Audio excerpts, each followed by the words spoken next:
अस्सलाम वालेकुम। आज हमारे साथ लाइव हैं आबिद गुल, जो कि मार्केटिंग लीड है नेशनल इंक्यूबेशन सेंटर के, और आज हम इनसे इनके एक्सपीरियंस के बारे में जानेंगे। अस्सलाम वालेकुम आबिद, क्या हाल है आपका? वालेकुम, क्या नफ़ात आपके, ठीक है। जी, मैं खैरियत से हूँ। सो आबिद, आप शेयर कीजिए कि आप इधर नेशनल इंक्यूबेशन सेंटर, जो कि पूरे पाकिस्तान के एक इनोवेशन सेंटर है, इसमें कैसे मार्केटिंग लीड का काम कर रहे हैं और आपके क्या रोल एंड रिस्पॉन्सिबिलिटीज़ हैं। ठीक है जी। सबसे पहले तो थैंक यू सो मच आज मुझे इनवाइट करने के लिए। मैं नेशनल इंक्यूबेशन सेंटर के बारे में थोड़ा आपको बता देता हूँ। ये एक पब्लिक प्राइवेट पार्टनरशिप है, ministry of IT, jazz, accelerate, team up और इग्नाइट की। हम यहाँ जो काम करते हैं वो बेसिकली ये है कि जो भी स्टार्टअप्स हैं, आईटी बेस्ड या नॉन आईटी बेस्ड, उनको डिफरेंट फैसिलिटीज़ प्रोवाइड करते हैं। हमारा एम बेसिकली क्या है कि पाकिस्तान में जो भी सोशल या इकोनॉमिक इश्यूज हैं, be it unemployment, poverty, gender discrimination, जो भी सोशल इकोनॉमिक प्रॉब्लम्स हैं पाकिस्तान के, उसको एंटरप्रेन्योरशिप या बिजनेस के थ्रू सॉल्व किया जा सकता है। अभी तक हमने तकरीबन कोई 8 कोहोर्ट्स जो है वो इंक्यूबेट किए हैं। तकरीबन 190 अबव हमारे स्टार्टअप्स जो हैं वो इंक्यूबेटेड हैं, और काफ़ी अच्छा इम्पैक्टफुल हमारी जर्नी अभी तक रही है। तकरीबन कोई 3.5 साल हमें पूरे हो चुके हैं, और इन 3.5 सालों में इन स्टार्टअप्स ने तकरीबन 5,000 से ज़्यादा जॉब्स क्रिएट की हैं। इसके अलावा काफ़ी रेवेन्यू भी जनरेट की, तकरीबन 1 बिलियन से अबव रेवेन्यू जनरेट किया है, और इन्वेस्टमेंट भी जो है वो रेस की है। मेरा बेसिकली काम क्या है एनआईसी में? मैं मार्केटिंग लीड हूँ, जैसे आपने कहा, और मेरा काम ये है कि एनआईसी के बारे में अवेयरनेस क्रिएट करना, लोगों को बताना कि एनआईसी एग्जिस्ट करता है, जो कि मार्केटिंग का काम है। ये अगर आप किसी भी ऑर्गेनाइजेशन में हो, आपका बेसिकली काम ही यही होता है एज अ मार्केटियर, कि आप बताओ कि यार ये चीज, ये प्रोडक्ट, ये ऑर्गेनाइजेशन, ये बंदा एग्जिस्ट करता है, ठीक है, इसके ये एट्रीब्यूट्स हैं, और ये फायदे या फिर ये वैल्यू क्रिएट कर रहा है। मेरा काम भी यही है कि मैं एनआईसी के बारे में लोगों को बताता हूँ कि यार एनआईसी जो है वो एग्जिस्ट करता है, यहाँ पे है, एनआईसी में ये काम हो रहा है। हम ऐसे जो है वैल्यू क्रिएट कर रहे हैं अपने एंटरप्रेन्योर्स के लिए, अपने यूथ के लिए, और पाकिस्तान के लिए। इसके अलावा इसका दूसरा पहलू ये है कि हम स्टार्टअप्स के साथ भी काफ़ी इंटरेक्ट करते हैं। तो अगर स्टार्टअप्स को अपनी मार्केटिंग में कोई इशू है, ज़्यादातर स्टार्टअप जो हैं वो टेकीज होते हैं, सॉफ्टवेयर इंजीनियर्स होंगे या फिर उन्होंने कंप्यूटर इंजीनियरिंग की होगी, तो उनको मार्केटिंग का इतना इल्म नहीं होता। वो जब आते हैं, जब वो मार्केट रेडी होते हैं, अपना प्रोडक्ट बना लेते हैं, लॉन्च करने की स्टेज में आते हैं, या फिर इससे पहले भी अगर वो अपना ब्रांड क्रिएट कर रहे हैं, उनको पता नहीं है कि लोगो किस तरह बनेगा, उनको पता नहीं है कि इसकी टैगलाइन क्या होगी, कलर कॉम्बिनेशन क्या यूज होगा, टारगेट मार्केट जो है उसको कैसे आइडेंटिफाई करूंगा, कस्टमर पर्सोना कैसे बनाऊंगा, ठीक हो गया। इस तरह की जो जर्नी है पूरी उनकी, उसमें भी हम उनकी हेल्प करते हैं, बैठते हैं, उनसे अपना नॉलेज जो है वो शेयर करते हैं। और हमारा बेसिकली मकसद ही यही है हर डिपार्टमेंट का एनआईसी में, कि वो अपने जो नॉलेज है उसको बेसिकली यूज करें और स्टार्टअप्स को फायदा दे। तो अगर मैं मार्केटिंग में हूँ तो मैं मार्केटिंग एंगल से उनको हेल्प करूंगा, जो इन्वेस्टमेंट पे है तो वो इन्वेस्टमेंट एंगल से उनको हेल्प करेंगे, फाइनेंस वाले फाइनेंशियल रिकॉर्ड कीपिंग में उनको हेल्प करेंगे, इस तरह कम्युनिटी है, इसी तरह जो है टेक्नोलॉजी है, ठीक हो गया, इस तरह एचआर है। हर बंदा जो है वो अपने डोमेन के हिसाब से उनको हेल्प करता है।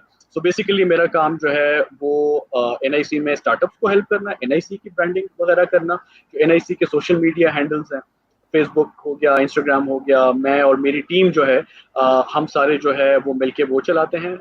इसके अलावा जो वेबसाइट हो गई, वो भी मैं मेरी टीम के साथ मिलके जो है हम उनको भी बेसिकली अप टू डेट रखना, तो सारी हमारी टीम मिलके ये काम करती है। सिर्फ मैं नहीं हूँ, मेरे साथ मेरे मार्केटिंग मैनेजर हैं, इसके अलावा ग्राफिक डिज़ाइनर हैं, कॉम्स एंड रिसर्च में एक खातून है, और इसके अलावा ग्राफिक क्या कहते हैं, एक मार्केटिंग ऑफिसर भी जो है वो हमारे साथ इस चीज़ में काम कर रहे हैं। राइट।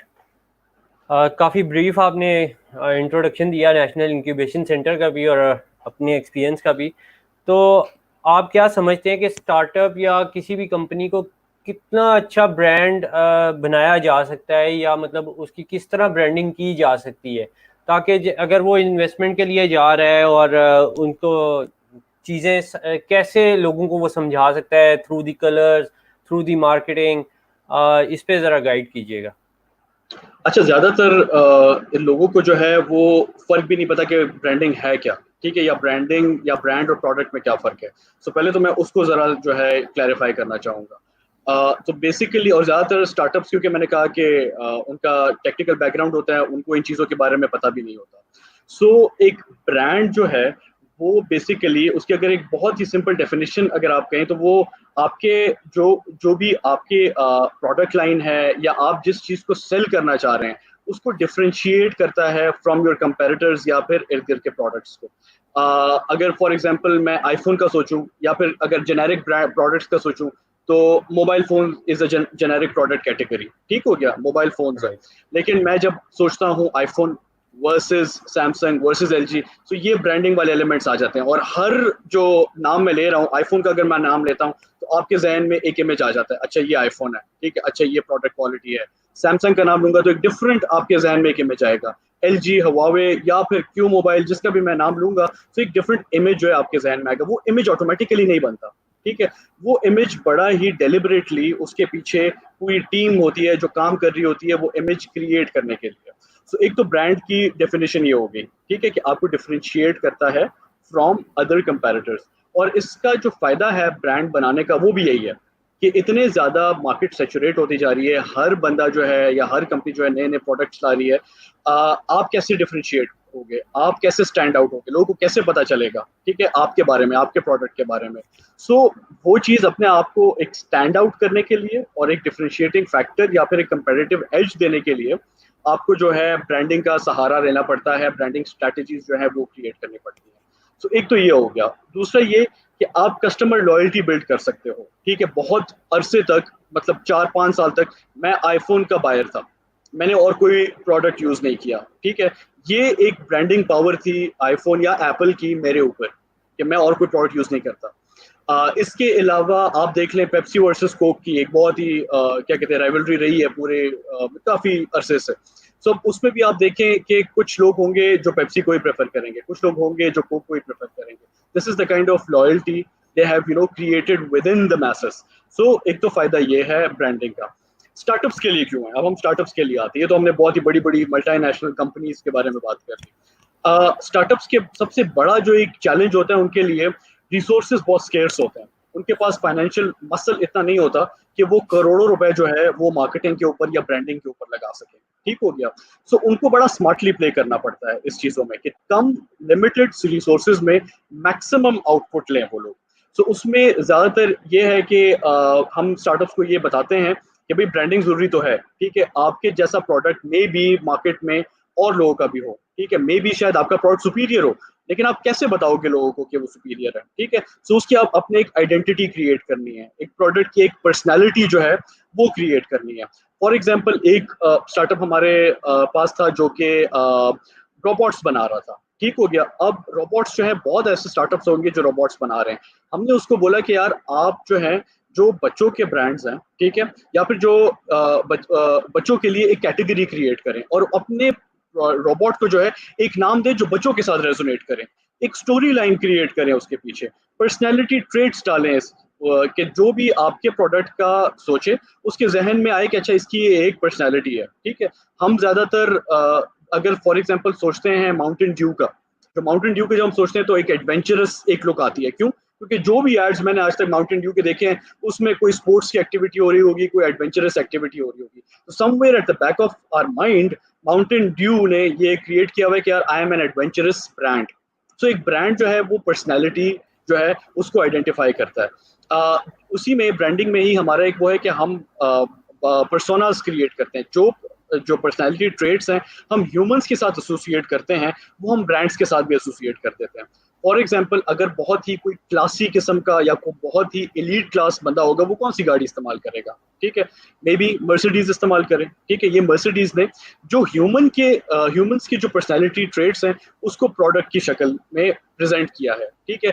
इसी तरह मैंने उसका बताया, माउंटेन ड्यू का बताया, इसी तरह नाइकी का बताया। सो वो क्या करते हैं, वो पर्सनैलिटी ट्रेट्स, ठीक है, उसको ब्रांड की शक्ल में सामने दिखा के लोगों को बताते हैं कि अच्छा अगर तुम्हारी ये पर्सनैलिटी है तो तुम हमारा ये वाला ब्रांड यूज करो, अगर तुम्हारी ये पर्सनैलिटी है तो तुम हमारा ये वाला ब्रांड यूज करो। सो ये बड़ी डेलिबरेट एक एक्टिविटी होती है। स्टार्टअप्स के लिए ये उतना ही जरूरी है जितना नॉर्मल उसके लिए है, कंपनीज के लिए है। क्यों? वही बात कि उनके रिसोर्सेज स्केर्स हैं। अब हम उनको बोलते हैं कि आपने कम रिसोर्सेज में मैक्सिमम आउटपुट लेने के लिए ब्रांडिंग का सहारा लेना है। आपने हम आए हमसे हेल्प लें या फिर एक्सटर्नल किसी से भी, आप अपना यूनिक लोगो क्रिएट करें। आप एक स्टोरी क्रिएट करें अपने ब्रांड के पीछे कि अच्छा ठीक है आपने ये बनाया है, ठीक है तो उसके पीछे क्या स्टोरी है। तो ये everybody loves a good story, ठीक है। सो एक राइट। स्टोरी टेलिंग का भी एक हम उनको वो बताते हैं कि ब्रांड के साथ स्टोरी टेलिंग बहुत ज्यादा जरूरी है, ठीक है। हम अक्सर राइट। बचपन में वो मोटी फोम का ऐड होता था, अब जिसके पीछे जो है वो नन्ही परी, और वो उन्होंने आखिर में जो है वो क्या कहते हैं फोम का नाम ही वो नन्ही परी रख दिया। तो एक स्टोरी थी उसके पीछे, ठीक हो गया, आज तक मुझे याद है। सही हो गया, मतलब बिल्कुल। आखिरी दफा पता नहीं मैंने कब सुना होगा वो, ठीक है। राइट। सो ये इस तरह की स्टोरी बिल्डिंग टेक्निक्स आप अपने कंटेंट में डालते हो। आप अपने, और अगर डिजिटल प्लेटफॉर्म्स पे हो आप ब्लॉग ब्लॉग पोस्ट्स में डाल सकते हो, आप वीडियो कंटेंट बना सकते हो, आप जो है इन्फोग्राफिक्स बना सकते हो। यही कंटेंट मार्केटिंग के थ्रू जो है आप इतना स्ट्रॉन्ग इमेज क्रिएट कर लेते हो कि वो जहां भी वो कलर भी अगर देखता है तो उसको लगता है कि ये वो ब्रांड है। फॉर एग्जाम्पल आजकल अगर मैं बाहर जाऊं और मैं एक ग्रीन कलर का कोई ब्रांड देखूं तो ऑटोमेटिकली करीम मेरे जहन में आता है। क्यों? क्योंकि उन्होंने इस ग्रीन कलर को इतना ब्रांड किया है, इतना ब्रांड किया है कि अब वो ग्रीन कलर जो है वो उनकी आइडेंटिटी बन गई है। तो ये छोटी छोटी चीजें बहुत मैटर करती हैं, हम नॉर्मली इन चीजों का नहीं सोचते। लेकिन अगर आप एक सही तरीके से ब्रांडिंग स्ट्रेटेजी क्रिएट करो, इनको इन प्लेस करो अपने मार्केटिंग ओवरऑल मार्केटिंग स्ट्रेटेजी में, तो आप एक डिस्टिंक्टिव एडवांटेज जो है वो क्रिएट कर सकते हो अपने कस्टमर्स के साथ। राइट। अच्छा,